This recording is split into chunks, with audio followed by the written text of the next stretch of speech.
Бәріңізге сәлем, мен Қазира, каналыма қош келдіңіз. Бұл бейнеде осы қуыршақтың бет әлпетінің қалай тоқылғандығын көрсетемін сіздерге.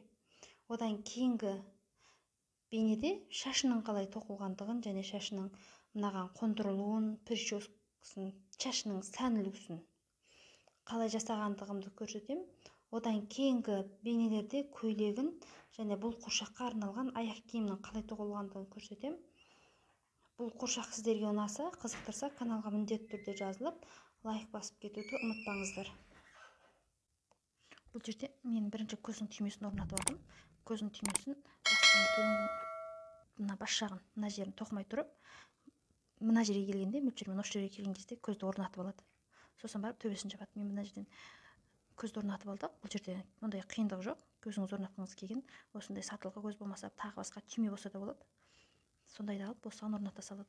Мына жерден ең бірінші басының артынан қарағанда тура дәл ортасынан көздің тұсынан дәл артынан алып кеп,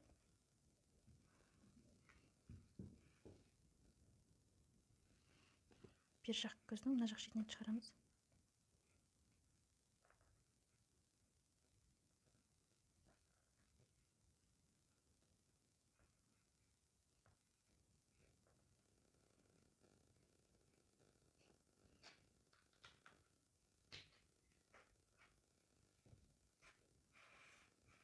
Бірақ алып шыға емес, соңында кішкене жіп қалу керек. Сосын тура мына жерін қарсы бетінен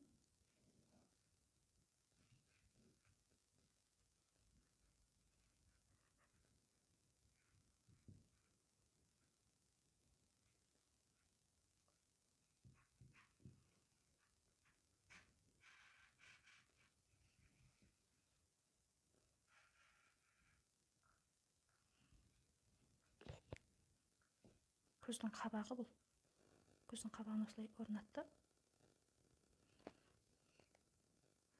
Енді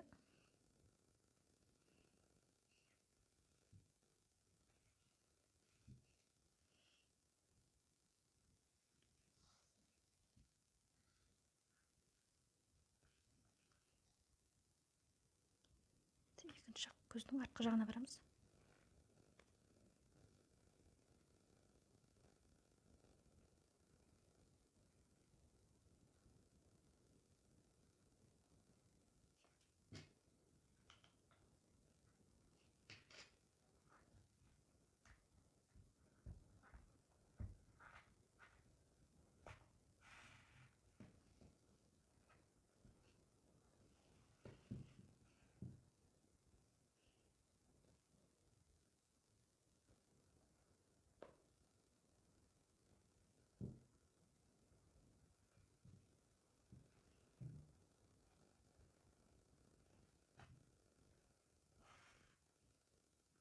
Осы жерден бір рет бекітіп алдым. Енді көздің алдыңғы жағын алып келеміз.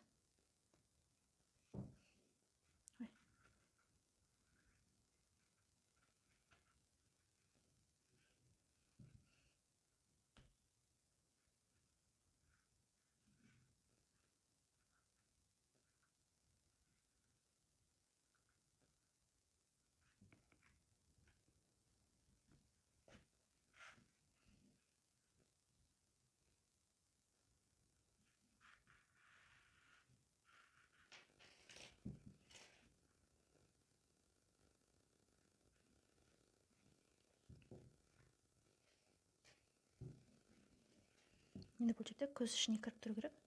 Мынаны тартамыз, былай қарай. Арғы жағындағы екінші жіпті де тартамыз. Көз осылай өз ұясын табу керек.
тұрған мақталарын осылай алдыңғы жағына қарай ілмекпен ақырын тартып қоямыз.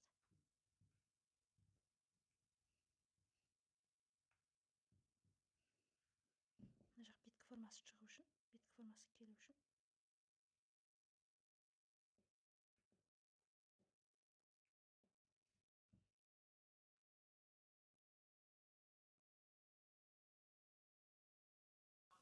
біз енді бұл жерде құшақтың аузын тоқимыз. Құшақтың аузын тоққан кезде ең бірінші мына жерден былай қарай тура көздің тұсын алып келіп белгілейміз.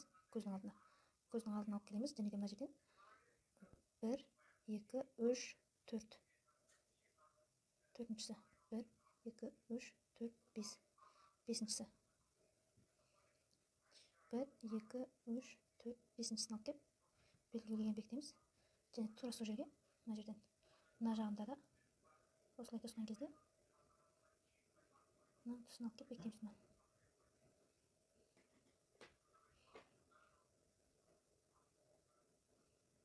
Мына екеуі былай ұстаған кезде мына артқы жағында болу керек.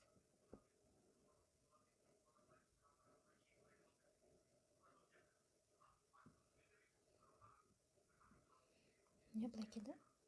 Бұл жер ауыз болады. Енді бұның аузын тоққан кезде ең бірінші мына жіптен мына көздің артқы жағынан алып келеміз жіпті.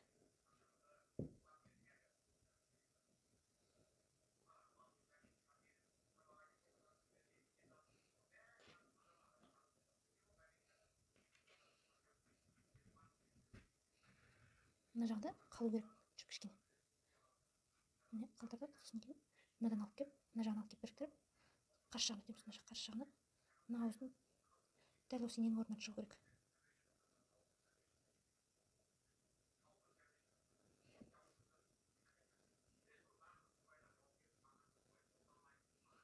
Міне мына жерге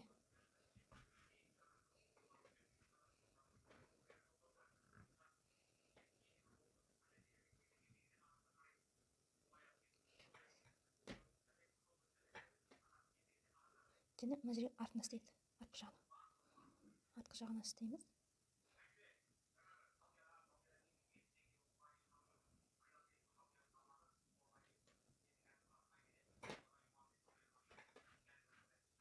Мына жағына келдік.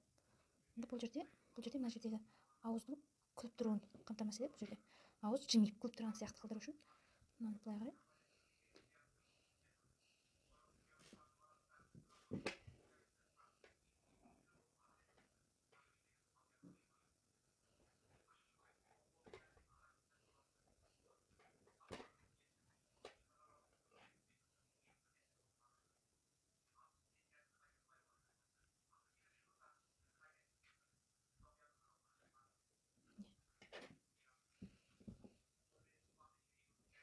екіншісінде мына жағында да мынаны астыңғысынан артқы жағынан соғамыз инені.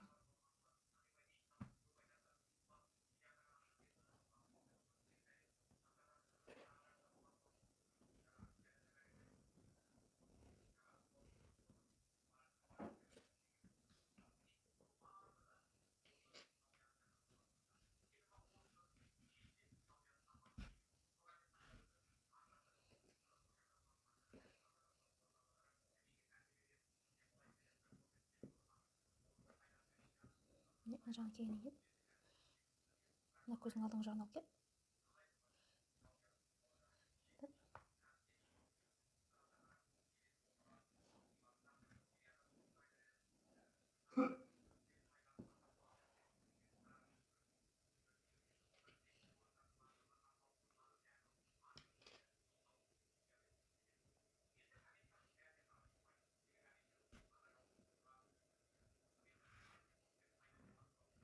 мына иненің орнына келтіріп, артына бір орын шегіндіріп, мына жерден артына бір орын шегіндіріп төбесіне шығамыз.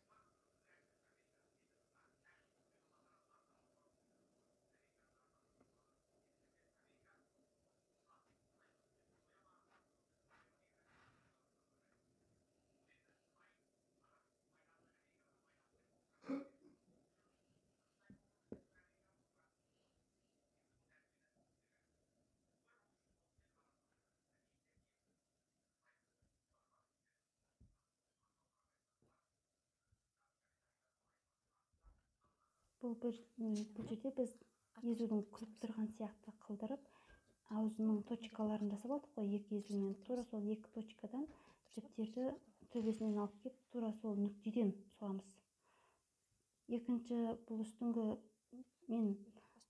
ерін екі жақтың тура тұсынан келеді, астыңғы ерін соның тура астыңғысынан бір із төменге түседі. Бір нүкте келесі астынан бір тақтаға түседі. Екінші жағында да тура сол бір тақтаға түсіріп, екінші жағын сол жерде ненен аламызды, қуыршақтың төбегі жағынан төбесінен жіпті шығарып, қуыршақтың күліп тұрғаны сияқты қылдырып, жіпті тартып аламыз. Қуыршақты жымиып тұрған құсатып, әдемі қылып сәндеп, жіпті солай қарай тартып икемдейміз.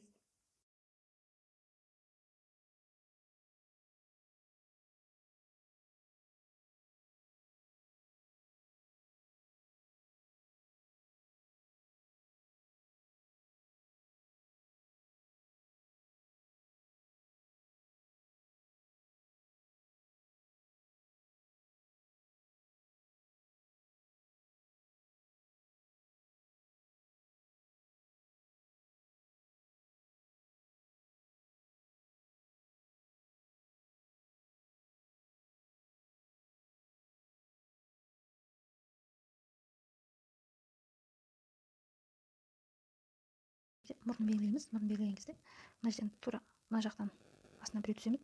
Сосын 1, 2, үшіншісінен алып келіп мұрнына қоямыз. Мына жақтан да тура солай көздің астынан мынаның тұсынан алып келеміз. Мына жерден 1, 2, 3.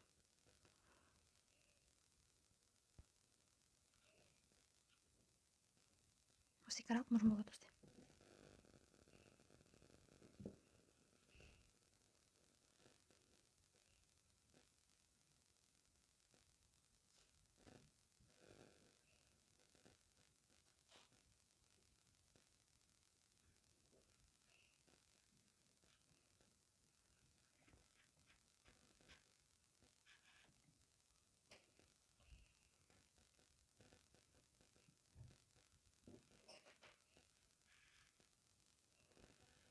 Мына жерге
бізде қуыршақтың мұрны дайын болды.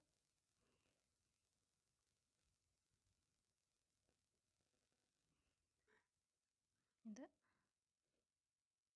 біз қасын дайындаймыз. Қасын және кірпігін дайындаймыз. Мен бұл жерде ең бірінші мына бір жақ көзімен қасын жасап алдым. Бұл жерде бұның бір жақ көзімен қасы қалай жасалған дегенде, мына жерде ең бірінші мына жерде көздің мына жақ тұсын алып келеміз. Тұсыны болған кезде мына жердегі тұрған орны бар ғой, сол жерден тура осылай келеді. Мына жерден санаймыз. Санаған кезде 1, 2, 3, 4, 5, 6, 7 орын. 7 орынға алып келеміз. 7 орынға келген кезде ол мына көздің қарасының біткен дәл тұсынан болу керек. Міне тура осының тұсына алып келдік. Енді бұның екінші жақ арты мына жақтан санаймыз. 1, 2, 2, 3, 4, 5, 6. 6-шы тұсыны ғой. Одан төмен түсеміз. 1, 2, 3. Үшінші орны осы жер болады. Бұл бұның қасы болады. Мына жағынан осы иненің дәл тұсынан шығу керек бұл жерде.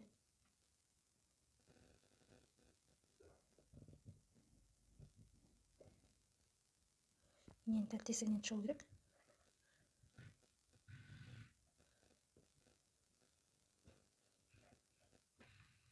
Ана шетінен жіп қалдырамыз.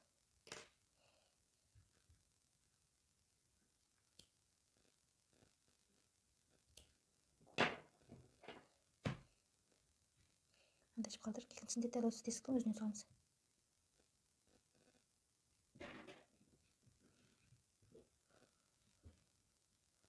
Төбесіне қарай. Бұл жерде қасы бізде. Қасы дайын болды.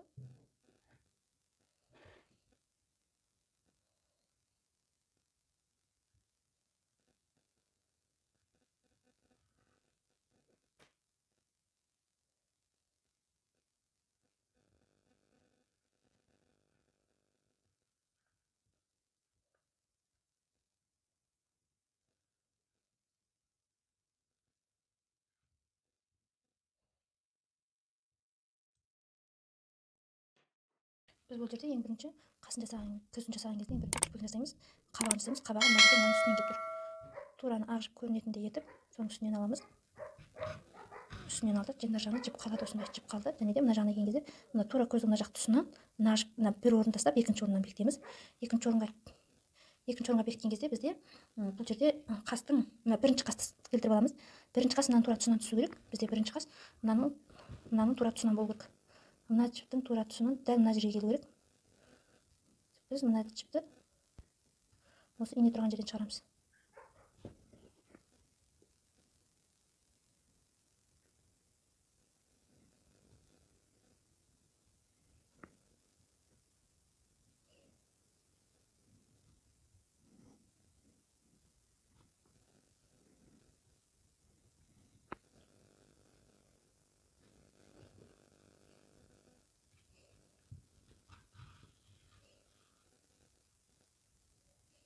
Бізде осылай бола тұрады.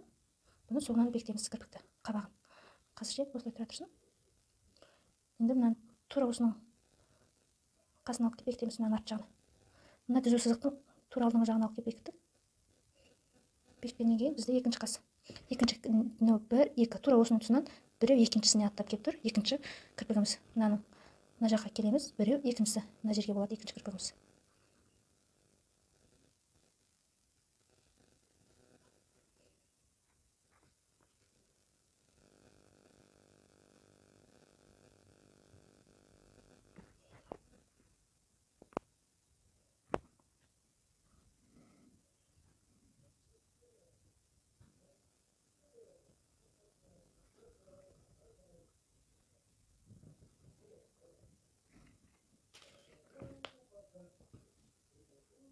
Мынадан бір, екіншісі. Мына жер болу керек, біздікі арай қате кетіп қалды. Бізде мына жерде біреу, екіншісі мына жерге келу керек.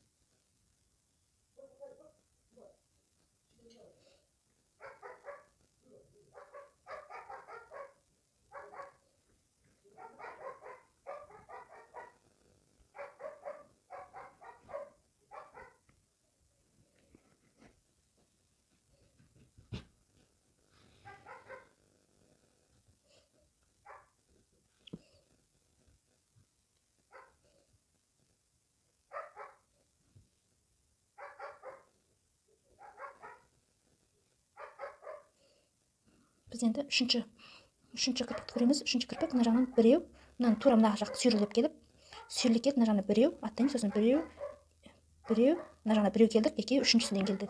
Үшіншісінен келеді, мына жерден бізде міне тура мына жағына біреу аттаймыз. Мына жағына біреу аттаймыз, мына жағына біреу, сосын біреу, екеу. Мына жер болады бізде. Үшінші көздің тесігі.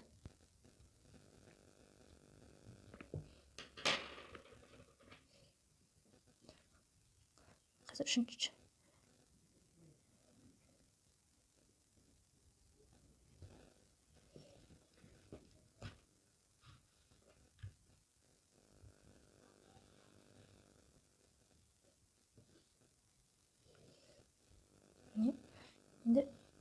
осы жерден тағы соғып,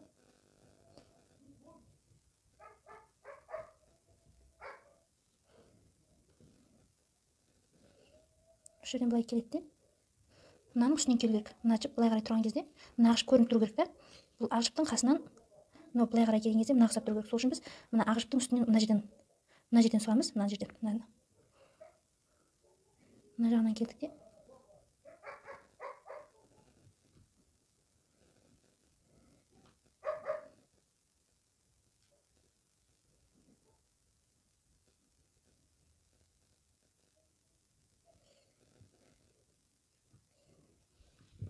осылай үш жағынан тартып аламыз. Бізде қазір кірпіктері дайын болды. Енді мына қабағына келеміз. Қабағын мына жіптің үстіне аламыз.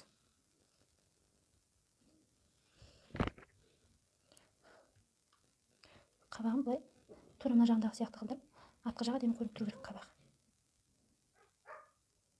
Қабағын сәл тартамыз артқы жағына.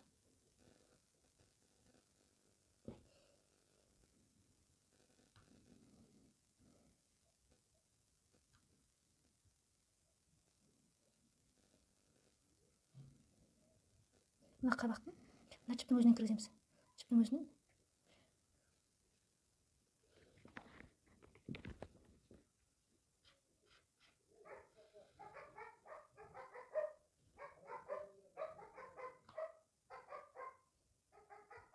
міне бізде кірпік дайын болды. Кірпігі және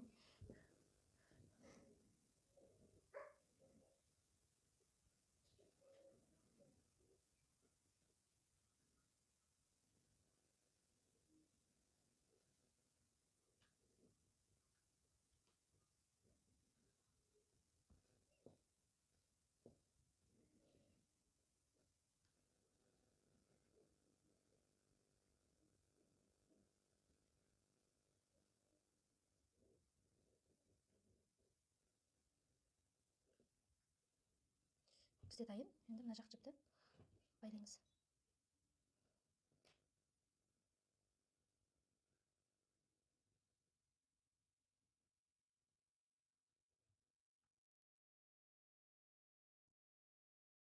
Мен мына жерде құлағын тоқыдым.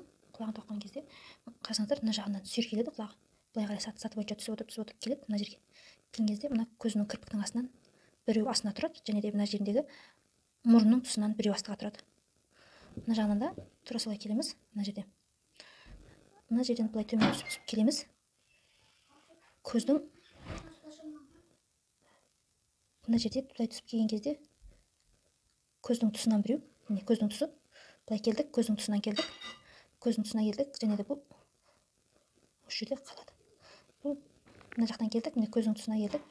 Мына кірпіктің астына біреу түстік, міне кірпіктің астына біреу түсіп келдік. Енді бұның астыңғы жағы қалай тұрады дегенде, бұның астыңғы жағы тура соның астынан мұрынның астынан біреу түседі. Тура соның астынан келеміз, мына жерде мұрын тұр. Біреу, екеу, үшеу. Үшеу келеді. Үшеу келеді. Мұрынның астынан келу үшін, мұрынның астынан емес, тура мұрынның тұсынан келеді. Мына жерде міне мұрынның тұсынан келіп тұр. Мұрынның тұсынан келеді, ортасынан үшеу, мұрынның тұсымен. Міне мұрынның тұсымен бірдей келіп тұр. Бұл жерге құлағын тоқимыз. Құлағын жасаймыз. Құлағын жасаған кезде ең бірінші артқы жағын дәл осы жерден шығу керек.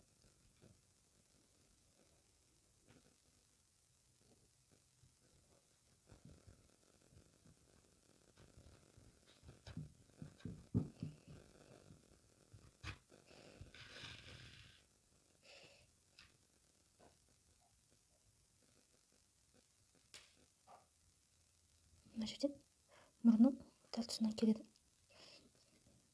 Біреу, екеу, үшіншісінен.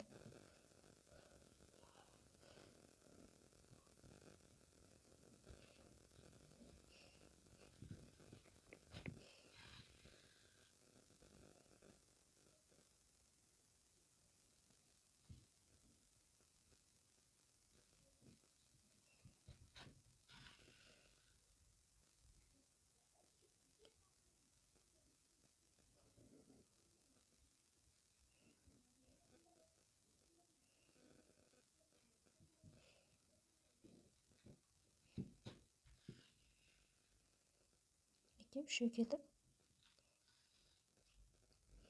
үшеуден кейін одан кейінгісін астыңғы жағынан біреу қалдырып, үшеу ғой, астыңғы жағынан біреу қалдырып, мына жерден сұғамыз.